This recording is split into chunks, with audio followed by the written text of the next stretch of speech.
প্রিয় শিক্ষার্থীরা, আশা করি তোমরা সবাই ভালো আছো, সুস্থ আছো। আজকে আরেকটি নতুন পাঠ নিয়ে তোমাদের সামনে আমি উপস্থিত হয়েছি। আজকে আমরা যে বিষয় নিয়ে আলোচনা করব সেটা হচ্ছে উমাইয়া খিলাফতের একজন বিখ্যাত খলিফা ওয়ালিদ ইবনে আব্দুল মালিক, যিনি 705 খ্রিস্টাব্দে সিংহাসনে অধিষ্ঠিত হন আব্দুল মালিকের মৃত্যুর পরে, এবং 715 খ্রিস্টাব্দ পর্যন্ত তিনি ক্ষমতা অধিষ্ঠিত ছিলেন। তিনি আরো তিনি সাম্রাজ্য বিস্তার, প্রজারঞ্জনে এবং আরব স্থাপত্যের উৎকর্ষ সাধনে তিনি বিশেষ ভূমিকা পালন করেন। এটার পাশাপাশি তিনি যদিও তার পিতার মতো তিনি রণনিপুণ ছিলেন না, কিন্তু তিনি সৌভাগ্যক্রমে তিনি এমন কিছু সেনাপতিকে তার সাথে পান যাদের কারণে তিনি এশিয়া, ইউরোপ, আফ্রিকা 3টা মহাদেশেই তার সাম্রাজ্য বিস্তার করতে তিনি সক্ষম হন। এজন্য অনেক ঐতিহাসিক ওয়ালিদকে সাম্রাজ্যবাদী খলিফা বলে থাকেন। তিনি যে সকল বিখ্যাত সেনাপতিদেরকে সাথে পান তারা হচ্ছেন কুতাইবা বিন মুসলিম, তারেক বিন জিয়াদ, মুসা বিন নুসাইর, মোহাম্মদ বিন কাসিম, হাজ্জাজ ইবনে ইউসুফ, এরকম বিখ্যাত অনেক ব্যক্তিবর্গকে তিনি তার সাথে পান। তার শাসনকালের যে উৎকর্ষতা, এজন্য ইসলামী ইতিহাসে তার শাসনকালকে স্বর্ণযুগ বলা হয়। তো আজকে আমরা তার শাসনকালে যে সকল তিনি বিখ্যাত স্থানসমূহ জয় করেছেন, তন্মধ্যে একটা হচ্ছে স্পেন বিজয়। আমরা আজকে স্পেন বিজয় নিয়ে আলোচনা করব। তো আমরা একটু যদি দেখি, ওয়ালিদ বিন আব্দুল মালিক, তিনি একটু আগে যেটা বললাম আমি, 705 থেকে 715 খ্রিস্টাব্দ পর্যন্ত তিনি 10 বছর ক্ষমতা ছিলেন। তো তিনি যখন স্পেন জয় করেন, স্পেন জয় করার পিছনে কতগুলো কারণ আছে, সেই কারণগুলো নিয়ে আমরা একটু আগে আলোচনা করব। স্পেন বিজয়ের কারণসমূহ। স্পেন বিজয়ের কারণসমূহের মধ্যে প্রথম যে কারণ, রাজা রডারিকের কুশাসন ও নির্যাতন। রাজা রডারিকের কুশাসন ও নির্যাতনের বর্ণনা দেওয়ার আগে আমরা রাজা রডারিক সম্পর্কে একটু অবগত হই। রাজা রডারিক হচ্ছে মুসলমানরা যখন স্পেন জয় করেন, তৎকালীন সময়ে স্পেনের রাজা ছিলেন রাজা রডারিক, যিনি গথিক বংশীয় একজন খ্রিস্টান রাজা ছিলেন, এবং তিনি একজন অন্যায়ভাবে জোরপূর্বক ক্ষমতা দখলকারী ছিলেন। কারণ এর পূর্ববর্তী যে শাসনকর্তা, তার নাম হচ্ছে উইটিজাকে তিনি হত্যা করে তিনি নিজের শাসন ক্ষমতা দখল করেন। এর পাশাপাশি আমাদেরকে আরেকজন ব্যক্তি সম্পর্কে অবগত হতে হয়। তিনি হচ্ছেন কাউন্ট জুলিয়ান। আর কাউন্ট জুলিয়ান ছিলেন সিউটা ও আলজিসিরাস এই দুইটা প্রদেশের গভর্নর, এবং তিনি উইটিজার সাথে তার সম্পর্ক হচ্ছে যে উইটিজার জামাতা ছিলেন কাউন্ট জুলিয়ান। তো আমরা এই ব্যক্তিবর্গ সম্পর্কে আমরা অবগত হলাম, এই জন্য এগুলো আমাদের আলোচনা আসবে। তো আমরা এই প্রথম পয়েন্টে নিয়ে আবার আলোচনা করছি, রাজা রডারিকের কুশাসন ও নির্যাতন। রাজা রডারিক অন্যভাবে ক্ষমতা দখল করে তিনি জনসাধারণের উপর প্রচণ্ড অত্যাচার এবং নির্যাতন করতেন। যেহেতু তিনি ধর্মীয়ভাবে তিনি খ্রিস্টান ছিলেন, আর তৎকালীন সময়ে যে সকল ইহুদিরা স্পেনে বসবাস করতেন এবং অন্যান্য ধর্মাবলম্বী যারা ছিলেন, তিনি তাদের উপর প্রচণ্ড অত্যাচার এবং নির্যাতন করতেন।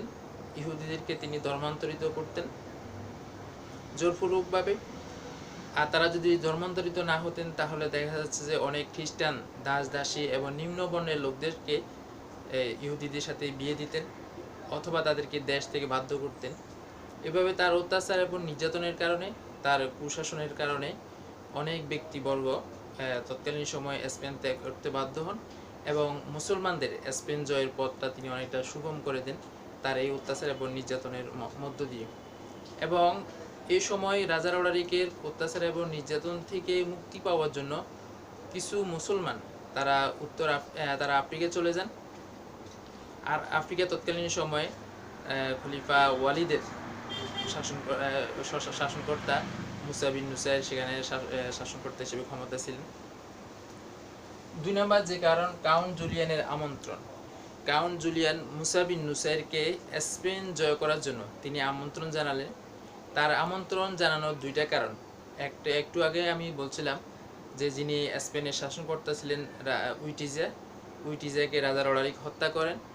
আর রাজা রডারিক উইটিজাকে হত্যা করার পরে কাউন্ট জুলিয়ান তিনি তার শ্বশুর হত্যার প্রতিশোধ নেওয়ার জন্য যে সক্ষমতা, যে শক্তি তার মধ্যে থাকার দরকার ছিল, সেটা না থাকার কারণে তিনি ক্ষুব্ধ ছিলেন রাজা রডারিকের প্রতি। এবং তিনি সুযোগের অপেক্ষা ছিলেন কখন তার শ্বশুর হত্যার প্রতিশোধ গ্রহণ করবেন, এটা একটি কারণ। আর 2 নম্বর আরেকটি কারণ হচ্ছে তৎকালীন সময় প্রথা অনুযায়ী অভিজাত ব্যক্তিবর্গ তাদের মেয়েদেরকে রাজকীয় আচার আচরণ শেখানোর জন্য রাজার দরবারে পাঠানো লাগতো। তো কাউন্ট জুলিয়ানের একটা মেয়ে ছিল, তার ওই মেয়ের নাম হচ্ছে ফ্লোরিন্ডা। তিনি ফ্লোরিন্ডাকে তৎকালীন প্রথা অনুযায়ী রাজা রডারিকের দরবারে প্রেরণ করেন রাজকীয় আচার আচরণ শেখার জন্য। কিন্তু রাজা রডারিক তিনি কাউন্ট জুলিয়ানের মেয়ের সাথে অসদাচরণ করেন। আর এই অসদাচরণের খবর অবগত হয়ে কাউন্ট জুলিয়ান তিনি মুসা বিন নুসাইরকে স্পেন আক্রমণ করার জন্য তিনি আমন্ত্রণ জানান এবং তাকে সর্বাত্মকভাবে সহযোগিতা করার প্রতিশ্রুতি দেন। 3 নম্বর যে কারণ সেটা হচ্ছে পলাতক মুসলমানদের আবেদন। আমরা একটু আগে বলছিলাম যে রাজা রডারিকের অত্যাচার এবং নির্যাতনের কারণে কিছু মুসলমান তারা আফ্রিকায় চলে যান। আফ্রিকায় গিয়ে সেখানকার শাসনকর্তা মুসা বিন নুসাইরের কাছে তারা আবেদন জানান যে রাজা রডারিক স্পেনে সেখানকার অন্যান্য ধর্ম অবলম্বী লোকদের উপরে সাধারণ জনসাধারণের উপর তিনি অত্যাচার নির্যাতন করছেন। এখন মুসলমানদের বা আপনাদের উচিত এখন স্পেন আক্রমণ করা। আর স্পেন যদি আপনারা আক্রমণ করেন তাহলে আমরা আপনাদেরকে সর্বাত্মকভাবে সহযোগিতা করব, আপনাদেরকে আমরা পথ নির্দেশ করব। 4 নম্বর যে কারণ সেটা হচ্ছে সাম্রাজ্যের বিস্তার ঘটানো। আমরা আলোচনার মধ্যে বলছিলাম খলিফা আল ওয়ালিদ, তাকে বলা যে সাম্রাজ্যবাদী খলিফা। সাম্রাজ্যবাদী খলিফা বলার কারণ হচ্ছে তিনি সর্বদা তার নিজের সাম্রাজ্যকে বিস্তার ঘটানোর জন্য তিনি সদা তৎপর ছিলেন। তার এই সেনাপতিদের মাধ্যমে তিনি তার সাম্রাজ্যের 3টা মহাদেশে তার সাম্রাজ্যের বিস্তার ঘটাতে সক্ষম হন। তার যে সাম্রাজ্য বিস্তার নীতি, সে সাম্রাজ্য বিস্তার নীতিরই একটা অংশ হচ্ছে যে মুসলমানদের স্পেন জয়। আর সর্বশেষ যে স্পেন বিজয় যে কারণ সেটা হচ্ছে যে ইসলাম প্রচার। যেহেতু মুসলিম শাসকরা তারা যেখানে তারা তাদের শাসন কার্যকে সম্প্রসারিত করতেন, সেখানকার জনসাধারণকে তাদের আচার আচরণের মাধ্যমে, তাদের কৃষ্টি, তাদের সভ্যতার মাধ্যমে তাদেরকে আকৃষ্ট করার জন্য চেষ্টা করতেন। এবং অনেক জনসাধারণ তারা অত্যাচার এবং নির্যাতন থেকে মুক্ত হয়ে ইসলামের যে সাম্য, ইসলামের যে মর্যাদা, ইসলামের যে মূলনীতি ইত্যাদি দেখে তারা অনেকেই ইসলামের যে সৌন্দর্য সেটার প্রতি আকৃষ্ট হয়ে তারা ইসলাম ধর্ম গ্রহণ করতেন। তো এইভাবে ইসলাম প্রচারও একটি স্পেন বিজয়ের একটি অন্যতম কারণ। যখন এই কারণগুলোর কথা বললাম, এই কারণগুলো যখন পূর্ণ হলো, তখন স্পেন জয় করার জন্য তখন সেখানে আফ্রিকার শাসনকর্তা মুসা বিন নুসাইর তিনি তার একজন সেনাপতি তারিক বিন জিয়াদকে তিনি স্পেনে পাঠান। তো তিনি তারিক বিন জিয়াদকে স্পেনে পাঠানোর আগে তিনি তার পূর্ববর্তী আরেকটি দল বা প্রাথমিক পর্যবেক্ষক দল সেখানে প্রেরণ করেন। সেই প্রাথমিক পর্যবেক্ষক দল প্রেরণ করে তিনি তারিক বিন মালিক নামক আরেকজন নেতার নেতৃত্বে 710 খ্রিস্টাব্দে তারিক বিন মালিকের নেতৃত্বে তিনি 400 অশ্বারোহী এবং 100 পদাতিক সৈন্য নিয়ে তিনি সেখানে একটি পর্যবেক্ষক দল প্রেরণ করেন। এই পর্যবেক্ষক দল গিয়ে তারা স্পেন আক্রমণ করার যে সেই কারণগুলা মিল আছে কিনা এবং যে সকল সাহায্যের প্রতিশ্রুতি পাওয়া গেল সেগুলা ঠিক আছে কিনা ইত্যাদি বিষয় তারা যাচাই বাছাই করেন। এবং যাচাই বাছাই করার পরবর্তীতে সেখান থেকে পজিটিভ রিপোর্ট দেওয়ার পরবর্তীতে মুসা বিন নুসাইর তিনি তার অধীন সেনাপতি তারিক বিন জিয়াদকে স্পেন বিজয় করার জন্য তিনি সেখানে প্রেরণ করেন। তো তিনি 711 খ্রিস্টাব্দে তারিক বিন জিয়াদকে তিনি প্রাথমিক 7000 সৈন্য দিয়ে তিনি প্রথমে প্রেরণ করেন। এই 7000 সৈন্য নিয়ে যখন তারিক বিন জিয়াদ তিনি স্পেন গমন করে তিনি যে জায়গায় তিনি প্রথম অবতরণ করেন সেটা ছিল একটা পর্বত। ওই পর্বতের নাম হচ্ছে জাবাল আত তারিক। তারিকের নামানুসারে ওই পর্বতের নামকরণ করা হয় জাবাল আত তারিক। এই পর্যায়ে আমরা একটু যদি স্পেনের আমরা একটু চিত্র দেখি, এই চিত্রটি হচ্ছে স্পেনের উত্তর এবং পশ্চিম হচ্ছে আটলান্টিক মহাসাগর। স্পেনের পূর্বে হচ্ছে পিরেনিস পর্বতমালা যা 300 মাইল ব্যাপী বিস্তৃত এবং এই পিরেনিস পর্বতমালার অপর পাশে হচ্ছে ফ্রান্স। স্পেনের দক্ষিণ দিকে হচ্ছে ভূমধ্যসাগর। আর এই ভূমধ্যসাগর এবং আটলান্টিক মহাসাগর, এই দুইটা মহাসাগরকে যুক্ত করেছে একটা প্রণালী, যেটা জিব্রাল্টার প্রণালী হিসেবে পরিচিত। এবং এই জিব্রাল্টার প্রণালী ইউরোপ এবং আফ্রিকা এই দুইটা মহাদেশকে পৃথক করেছে। তো সর্বপ্রথম 711 খ্রিস্টাব্দে তারিক বিন জিয়াদ 7000 সৈন্য নিয়ে তিনি সেখানে জাবালাত তারিক সেখানে তিনি অবতরণ করেন, এবং অবতরণ করে তিনি যে সকল জাহাজগুলা নিয়ে তিনি সেখানে যান, তিনি সবগুলা জাহাজ পুড়িয়ে ফেলেন। সবগুলা জাহাজ পুড়িয়ে তিনি সৈন্যদেরকে উদ্বুদ্ধ করার জন্য তিনি একটি জ্বালাময় একটি বক্তৃতা দেন। তিনি একটি জ্বালাময়ী বক্তৃতা দেন এবং সেই বক্তৃতার মাধ্যমে তিনি বলেন যে আমরা যে জাহাজগুলো নিয়ে এসেছি আমরা সেই জাহাজগুলা পুড়িয়ে ফেলেছি।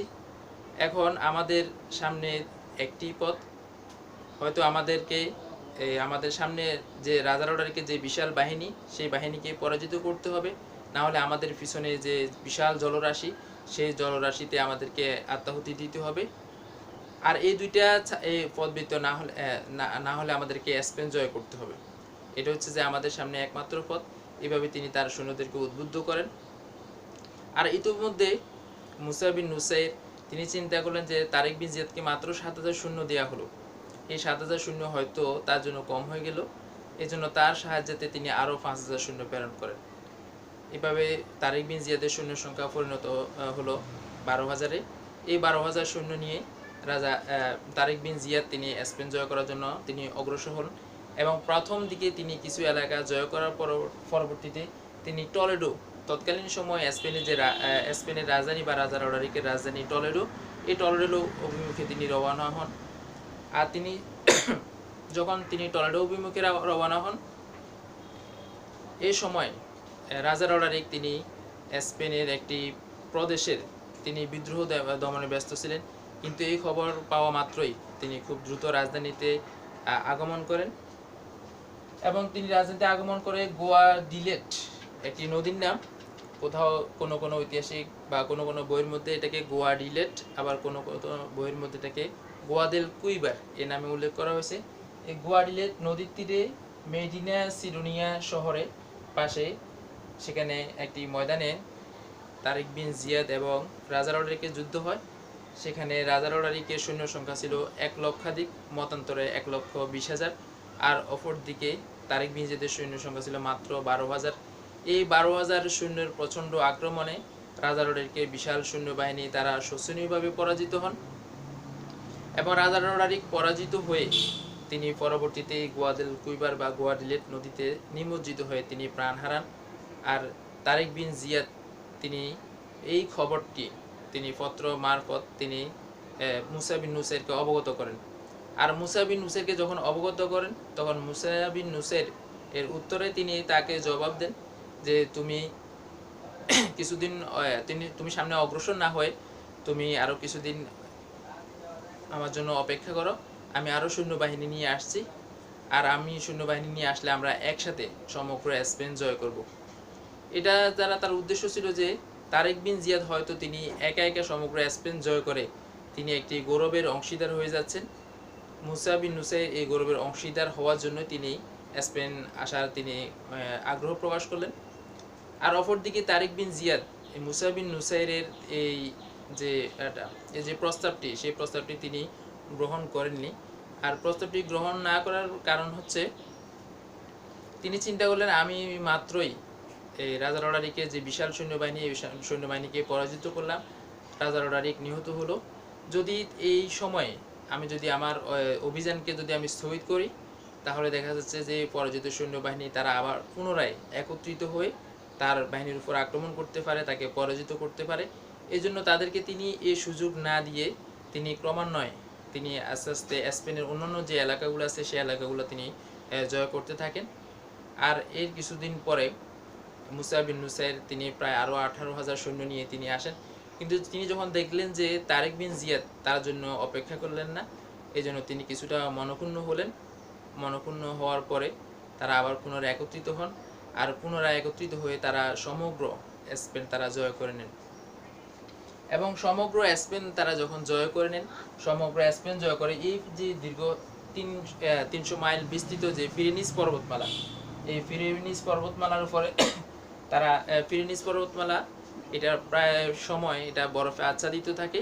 আর পিরেনিস পর্বতমালার উপর দাঁড়িয়ে তারা ফ্রান্স জয় করার জন্য তারা পরিকল্পনা গ্রহণ করতে থাকেন। আর ফ্রান্স জয় করার জন্য যখন পরিকল্পনা গ্রহণ করতে থাকেন তখন খলিফার কাছ থেকে নির্দেশ আসে যে তাদেরকে এখান থেকে ফিরে যাওয়ার জন্য।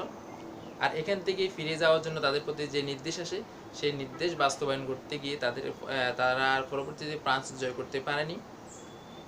যদি তাদেরকে এখান থেকে ডেকে পাঠানো না হতো তাহলে হয়তো ইউরোপ মহাদেশের ইতিহাস হয়তো বা অন্যরকম হতেও পারত।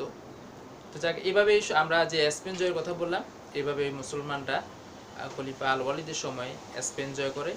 যে স্পেন জয়ের কারণ এবং এই ঘটনাগুলা, এই যে মুসলমানরা যে স্পেন জয় করলো, সে স্পেন জয় করলো তারা 712 খ্রিস্টাব্দে, এবং সে 712 খ্রিস্টাব্দে থেকে 1492 পর্যন্ত সেখানে দীর্ঘ সময় পর্যন্ত মুসলমানদের শাসন কাল সেখানে বহাল ছিল স্পেনে। তো স্পেন বিজয়ের কারণে সেখানকার ফলাফল কি হলো, আমরা এবার সেই ফলাফল সম্পর্কে একটু আলোচনা করি। যে 1 নাম্বার যে ফলাফল সেটা হচ্ছে স্পেনে মুসলিম শাসন প্রতিষ্ঠা। যেহেতু এখানে রাজা রডারিক তিনি নিহত হলেন, তিনি একজন নির্যাতনকারী শাসক ছিলেন, সে জায়গায় মুসলমানদের শাসন প্রতিষ্ঠিত হলো, সেখানে সাম্য প্রতিষ্ঠিত হলো, সেখানে মুসলমানদের যে শাসন ব্যবস্থা সে শাসন ব্যবস্থা প্রতিষ্ঠার মাধ্যমে দীর্ঘদিন পর্যন্ত তারা সেখানকার শাসন ক্ষমতা অধিষ্ঠিত ছিলেন।